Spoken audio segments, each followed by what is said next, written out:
Hello everyone, welcome back to my channel. It's your girl Suramindi, and I will say I'm really sorry for the long break. I had to just go on break to set some things in place, but trust me, I am back now and fully and stronger. How should I say strongly? So today we're gonna be discussing a very interesting topic. Wasn't that 2 weeks back or 2 weeks ago?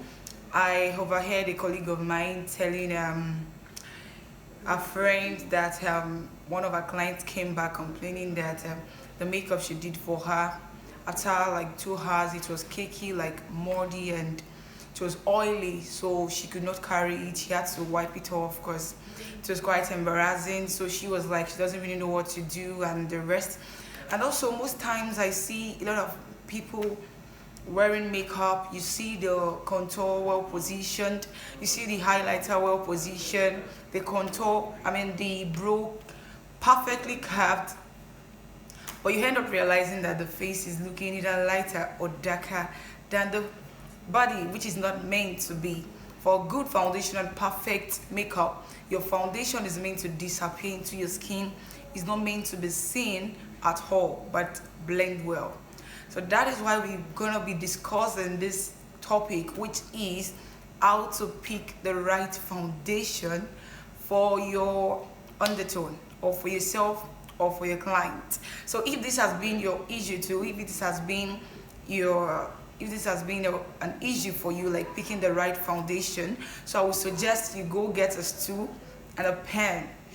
We'll be right back. Yeah, welcome once again. You're welcome. So like I said, I will be teaching how to pick the right foundation for your undertone, or for yourself, or for your client. So in picking the right foundation, the number one thing you need to put into consideration is, what is my undertone? Yes, what is undertone? In one word, is just the skin underlying color. That means the color underneath your skin. That is just what your undertone is. Very simple. And we have three types of undertone. We have cool undertone, we have warm undertone, and we have neutral undertone. So you need to determine what your undertone is before thinking of even picking a foundation. And in determining your undertone, we have different ways, different tests. We have jewelry test, we have vein test, we have sun test, we have hair color test, we have eye test, and so many tests. And I have the detailed explanation of carrying out all these tests in a video, or in videos already, and I have the link to the videos in my description box, so you can go check that later, but I would like to touch them partly or partially. I feel the most easy test in determining your undertone, the simplest test you can carry out to determine your undertone, is vein test. The simplest, and to me though, the simplest test and the most perfect test in determining your undertone is vein test. And the vein test is just about checking the vein, the color of the vein underneath the skin on your wrist. The color of the vein underneath the skin on your wrist. That is just the way you carry out the vein test. And if the vein looks like blue or purple, when the vein underneath your skin is looking like blue or purple, then no doubt you fall under cool undertone. And when it is looking like green or olive, you fall under warm undertone. But when it is looking like both blue at the same time, looking like green, like mixture of blue and green, then you fall under neutral tone. So I feel when you know, to now know your client's undertone, in order to know the foundation to pick, it's a very simple thing. It's just about telling your client, ma'am, please can I see your wrist? You don't really need to tell them what you want to do, or can I just see your wrist? And let me tell you one thing about clients. once they are assured that you will give them what they really want, or probably from what they've seen or heard about you, they feel you know what you're doing and you're perfect, they will go to the level of doing whatsoever you ask them to do, as far as you will give them what they really want. So that can never be an issue if you know what you're doing. So the more you keep doing this, the more you keep checking the veins to know what your undertone is, the more you do this, the more you get used to different undertones. So to get to a point where you don't even need to check veins, or vein color to know your client's undertone. So knowing your undertone is very important, and it will not only help you in picking the right foundation, it will as well help you in picking the right concealer, picking the right blush, and picking the right highlighter. Because there was a video I watched a few days back, and the lady applied the foundation. She was actually doing a dark client, dark model makeup. So when she applied the foundation, it blends well, perfectly nice on her, suits her color. But immediately she applied the concealer, it changed the whole thing. The whole stuff was messed up. So that is why you also need to know your undertone, not just for picking the right foundation, but also for picking the right concealer and blush. And I'll be doing videos on that very soon too. So after you know your client's undertone, or you know your undertone, the number 2 thing you need to consider in picking the right foundation is your skin type. Yes, your skin type. This is one thing people don't really take into consideration. You need to know your skin type, because we have 3 types of skin. We have oily skin, we have dry skin, and we have combination skin. So you need to know what your client's skin type is. Oily skin, as the name implies, is just oily skin. Then dry skin is just dry skin. Why combination skin is a mixture of oily and dry skin, because there are some persons that their T-zones are always oily while the rest of their face is always dry. Take for instance the lady I mentioned earlier. For the foundation or the makeup to be oily, that might be because she used the wrong foundation. Probably the client has oily face, then she ended up using oily foundation for her. So what do you expect? You're using oily foundation for oily face. So you're gonna have oil everywhere, which is not meant to be. That is not good. So for oily skin, you are to go for a matte foundation or oil-free foundation. And for dry skin, you are to go for moisturized or hydrated foundation. Because if you use a dry foundation for a dry skin, my dear, you will even find it hard to blend the foundation, and everything will just look so dry and you won't even like it.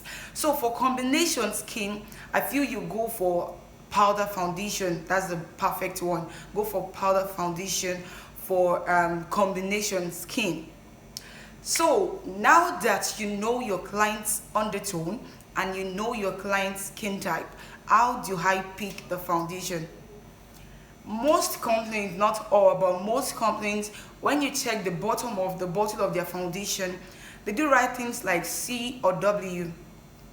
When you see C at the bottom of a foundation bottle, the C stands for cool tone, cool undertone. And when you see W, the W stands for warm undertone. So when you know your client's undertone is cool, and you have a foundation with a cool and warm foundation, then you don't need to think twice. Then you should know you have to neglect that of W and go for that of C, which stands for cool. And also there's some foundation that suits each undertone. Let's take for instance cool undertone. When you're talking about cool undertone, you should be thinking of a foundation with a red or blue or rose base. And examples of these foundations are, we have Sable, we have Porcelain, we have Cocoa, and we have Rose. Sable, Porcelain, Cocoa, and Rose. Those are the shades of foundation that suit cool undertone. And for warm undertone, you should be thinking of a foundation with a yellow or golden base. And examples are, we have caramel, we have golden, we have tan, we have beige, and we have chestnut. Caramel, golden, tan, beige, and chestnut. And for neutral undertone, you should be thinking of foundations like buff, like ivory, like nude, Buff, Ivory, and what's it called, Nude. Those are the kind of foundation that falls under neutral undertone. So when you see these shades of foundation and you already know what your client's undertone is, so you won't need to stress yourself, you will just pick the foundation. So there is this thing I need to let you know also. You can actually have the the same shade of foundation.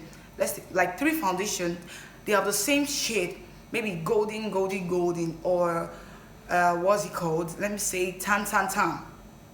The same shades, but you end up realizing that they have different undertone. Probably cool tan, medium tan, or neutral tan, or warm tan. It happens.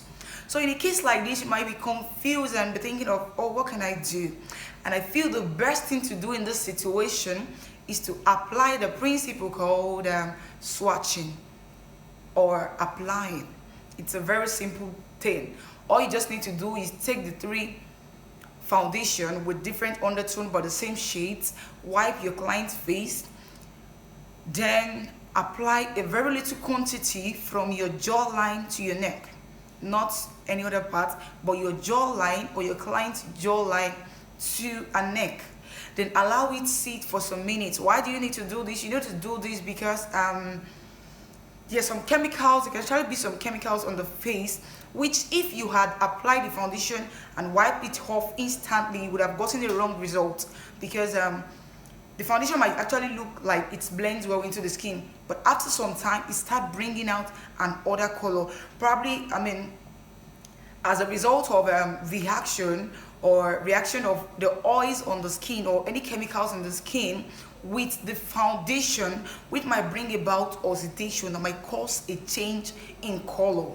I know I'm sounding like a scientist now, but I'm just doing this to make you have a ground knowledge of what I am saying. Because you see some people do makeup, immediately they are done, it will look so fine, blend well. Then after like 2 hours, probably after sweating or any other thing, you end up seeing that the face is looking very different from the body, or looking muddy or cakey. This is not meant to be. It's not proper. It is not a perfect makeup. That is not it. So you allow it sit for some minutes. You don't need to wait. Probably why doing that, or why waiting for it to blend, probably for 3 minutes or 5 minutes. You can be grooming your brow or carving your brow or just doing something else in order not to waste time. So once you're done, you pick the one that blends well. Your foundation is meant to disappear into your skin. It's not meant to be seen. It's meant to disappear into the skin.